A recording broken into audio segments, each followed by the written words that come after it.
A priori, on croit tout connaître de cette correspondance, tout simplement parce qu'elle a été publiée en 1877 par le petit-neveu de Fersen, le baron von Clecquot-Strom. Il publie une sorte de biographie d'Axel de Fersen, intitulée Le comte de Fersen à la cour de France. Vous voyez que dans le titre n'apparaît ni le nom de Marie-Antoinette, ni le nom de correspondance secrète. Et pourtant, il se sert des archives familiales et il insère les lettres échangées entre son aïeul et la reine entre 91 et 92. Mais malgré le caractère sérieux de cette publication, il y a des manques et des omissions volontaires. En effet, le texte comporte des lignes de tirets qui correspondent à des passages illisibles. Et en effet, ces passages illisibles sont des passages caviardés. Je reviendrai dessus tout à l'heure. D'autre part, en 2009, deux mathématiciens, Valérie Nacheff et Jacques Patarin, ont trouvé qu'une des lettres chiffrées dans les papiers que nous avons aux Archives nationales n'avait pas été publiée, sans doute parce que Clecquot-Strom ne connaissait pas le code de déchiffrement. Il avait la table, mais il ne connaissait pas la clé, et ce code a été publié seulement en 1931 dans la revue de criminalistique. Enfin, Clecquot-Strom omet de parler d'un document essentiel qui a été révélé en 2016 par Evelyne Farr et qui se trouve dans les archives familiales Fersen à Stockholm. Ce document, c'est le diary. Vous m'excuserez d'utiliser le mot anglais, j'évite en général les mots anglais, mais ça, effectivement, correspond bien. De quoi s'agit-il? C'est le cahier d'enregistrement de la correspondance de Fersen. Fersen, il est très organisé. Donc, il a ce cahier où il le note. Vous voyez, on a une sorte de répertoire alphabétique où il va noter les noms de ses correspondants, les personnes à qui il envoie des lettres et éventuellement les réponses et les dates des réponses. Ce diary est exposé dans le parcours de l'exposition, donc dans la partie centrale au niveau où on présente la correspondance de Marie-Antoinette. Il est ouvert ici à la page de 1783 à la lettre J. Nous découvrons ainsi que Fersen entretenait une correspondance suivie avec la reine depuis au moins juin 1783. Et cela, évidemment, pendant toutes les périodes où il n'était pas à la cour de France, puisque je vous rappelle, il a fait de longs séjours en Suède et il a voyagé aussi en Europe avec le roi Gustave III. Juin 1783, c'est précisément le moment où Fersen revient donc d'Amérique, où il a fait la guerre d'indépendance. Et il semble que le premier objet de ces échanges soit de demander à la reine son appui pour obtenir le régiment royal suédois, ce qui lui permettrait d'avoir une situation en France au service de la reine et de ne pas retourner en Suède. Mais ensuite, eh bien, il lui écrit tous les 15 jours environ. Or, dès 1783, cette correspondance a un caractère secret, pour deux raisons. Premièrement, Fersen note à plusieurs reprises en blanc. En blanc, cela veut dire qu'il a utilisé de l'encre sympathique, donc pour cacher le contenu de la lettre. Et deuxièmement, parce qu'il désigne la reine sous un pseudonyme dans ce diary, il l'appelle Joséphine. Donc on sait bien que Joséphine, aujourd'hui on sait bien que Joséphine, c'est bien la reine Marie-Antoinette parce que nous avons gardé quelques lettres, pas pour cette période-là, mais pour la période 91-91, qui correspondent bien aux dates et aux descriptions données dans le journal de Fersen. Alors, que contenaient ces lettres?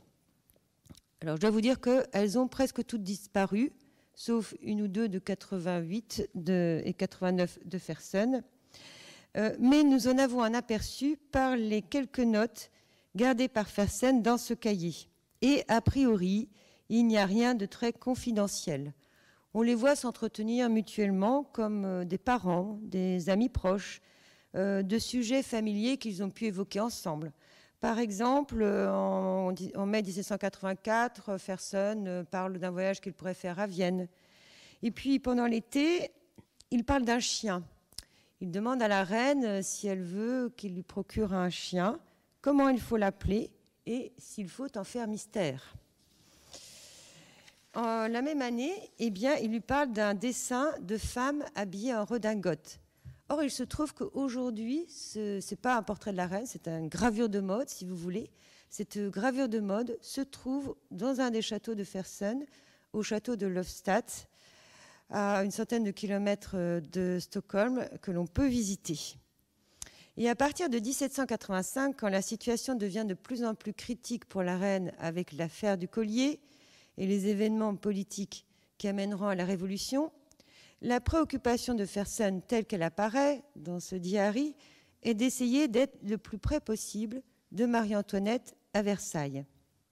Alors, par exemple, il indique « Je viendrai mardi au soir » ou « Je pars lundi soir ». Et en avril 1787, il soumet à la reine le projet de loger en haut. Si vous avez visité Versailles, les appartements privés de la reine, je vois qu'ils sont ouverts au public, mais ils étaient déjà ouverts sur visite. On vous présentera 2 petites chambres à côté des appartements privés de la reine qui sont censés être les appartements de Fersen. Bon, ce n'est pas le sujet, mais Fersen avait un autre logement officiel dans Versailles, notamment il a loué un appartement dans les écuries d'Orléans. Alors, presque toutes ces lettres ont disparu. Pourquoi ? Parce qu'après l'échec de la fuite de la famille royale fin juin 1791, le valet de Fersen a détruit les documents qu'il jugeait compromettants et qu'il gardait dans son appartement parisien. Et on sait par ailleurs, grâce à Madame Campan et à ses mémoires, que Marie-Antoinette a détruit à plusieurs reprises tous ces papiers, justement par prudence. Donc, les seules lettres qui nous restent sont celles de la période entre le 28 juin 1791 et le 10 août 1792, et qui ont été achetés par la France en 1982 à la famille de Fersen. Tous les autres papiers de Fersen se trouvent aujourd'hui dans les archives royales suédoises, soit à Stockholm, soit à Vadstena, et donc elles peuvent être consultées. Donc tous ces papiers proviennent de la famille de Fersen. Cette correspondance, elle est encore différente de celle des autres précédemment évoquées, donc différente de celle que Marie-Antoinette échangeait avec sa famille, avec ses amis, avec Barnave, et même différente de la première période avec Fersen. D'abord, par un caractère secret beaucoup plus prononcé, ensuite, par le ton amoureux, et en tout cas toujours très confiant, qui, sans être familier, dénote une familiarité d'esprit des 2 amis. J'utilise volontairement le mot « ami ». Alors, le caractère secret, eh bien, il se dénote par le mode d'envoi des lettres, l'utilisation de l'encre sympathique, l'utilisation d'un chiffre et l'utilisation d'un caviardage pour masquer certains passages. Comment on s'envoyait les lettres entre Paris et Bruxelles ? Eh bien, tout simplement, on peut utiliser la poste. Les lettres par la poste mettent environ 3 jours pour faire la route Paris-Bruxelles. Ça, c'est dans le meilleur des cas parce qu'elles peuvent mettre plus de temps. Et comme nous sommes quand même dans une période compliquée, eh bien, elles peuvent se perdre. Donc, l'inconvénient, c'est qu'il y a des lettres perdues, où il y en a 2 ou 3 qui arrivent en même temps, ou alors la lettre numéro 4 arrive avant la lettre numéro 3. Donc, ce n'est pas un moyen sûr. Alors, à propos de la poste, Marie-Antoinette et Fersen ont utilisé aussi ce que j'appelle des boîtes aux lettres. C'est-à-dire Fersen envoyait ses lettres non pas directement au château des Tuileries, mais chez son ami Quentin Crawford, qui est un Irlandais francophile qui l'a aidé d'ailleurs à préparer la fuite à Varennes, ou bien chez les Gougenot. Alors, les Gougenot, Monsieur Gougenot, eh bien, il est maître d'hôtel de Louis XVI, et Madame, elle est femme de chambre de Marie-Antoinette. Donc, on envoie les lettres sous double enveloppe dans leur hôtel, dans leur appartement, à leur appartement, et eux, eh bien, vont le remettre personnellement à la reine.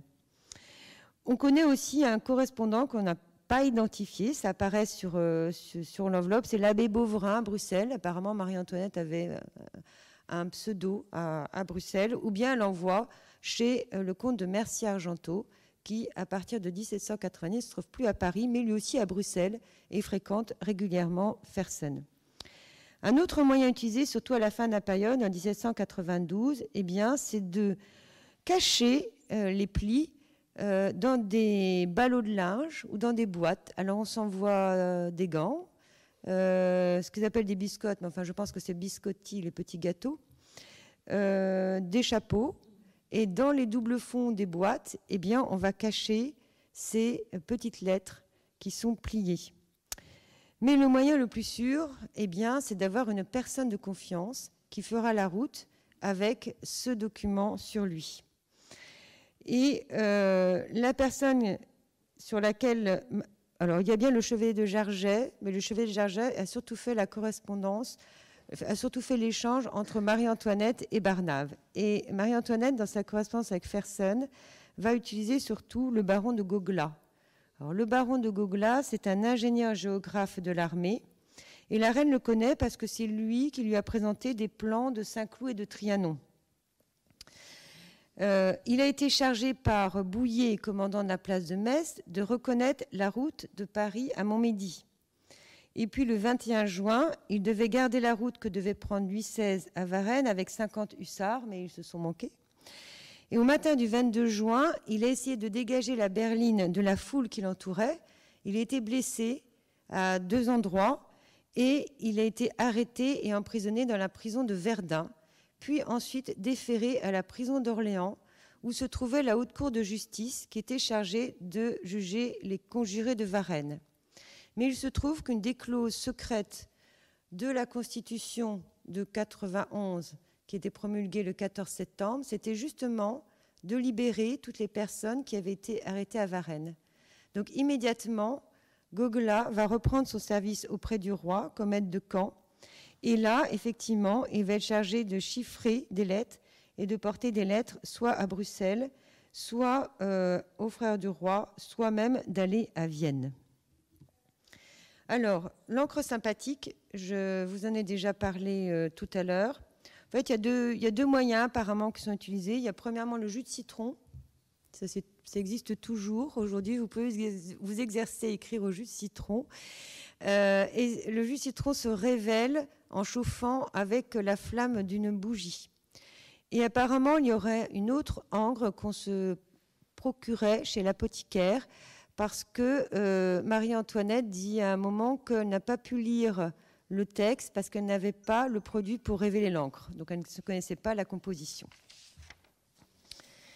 Alors, je précise pour les images qui s'affichent à l'écran que toutes les images et les documents sont ceux qui sont dans le parcours de l'exposition.